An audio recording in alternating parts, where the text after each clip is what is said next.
Cathaoirleach, 2 weeks ago, on Friday, I had the honour of being invited to Finner Camp in Donegal for the retirement or stand-down parade of Sergeant Major John 20 O'Connor.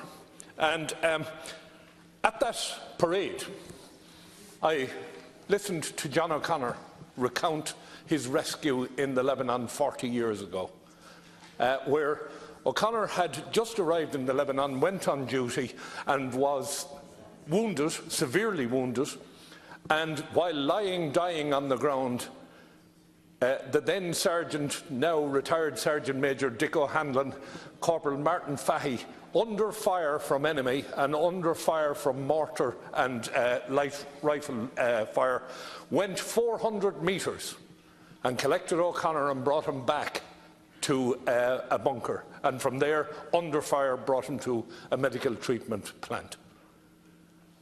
Has anybody heard of a medal being awarded to Dick O'Hanlon or Martin Fahy or any of the others that were there? Not a word, nothing. If these men done this in the British Army, they would receive the Victoria Cross. If they did it in the USA, they would receive the Medal of Honour.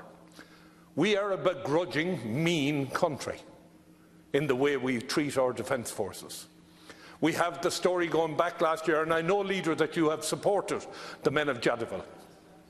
But the commander of Jadiville, Commandant Pat Quinlan, brought 155 men home alive after a battle against 3,000, and he hasn't got as much as his name on a citation. The man was entitled to the highest military honours, as are the 168 others from the Congo. Now, last weekend in Cork, there was a march for respect and loyalty, and I have to thank my colleague Senator Burke, who turned up at that march, as did many county councillors and many members of the Fianna Fáil party. I appreciate it was a difficult time for people to turn up to such things, but people did turn up, people did send their good wishes, and I know, Leader, many times you have expressed your own support for the Defence Forces, but at the end of the day, there's more to respect than money. And we owe those now that have been neglected and forgotten a review of every act of valour that has taken place since we first went on UN peacekeeping in the late 1950s. Not only that, we need to respect those that lost their lives during the Troubles in Ireland.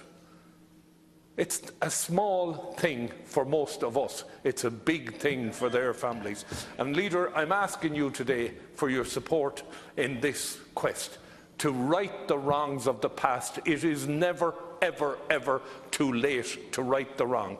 The Cancorla said in the Dáil, some of the neglect with respect to our defence forces was up there with the Magdalen laundries and other such abuse issues. We're talking about acts of valour, Leader. That's what we're talking about.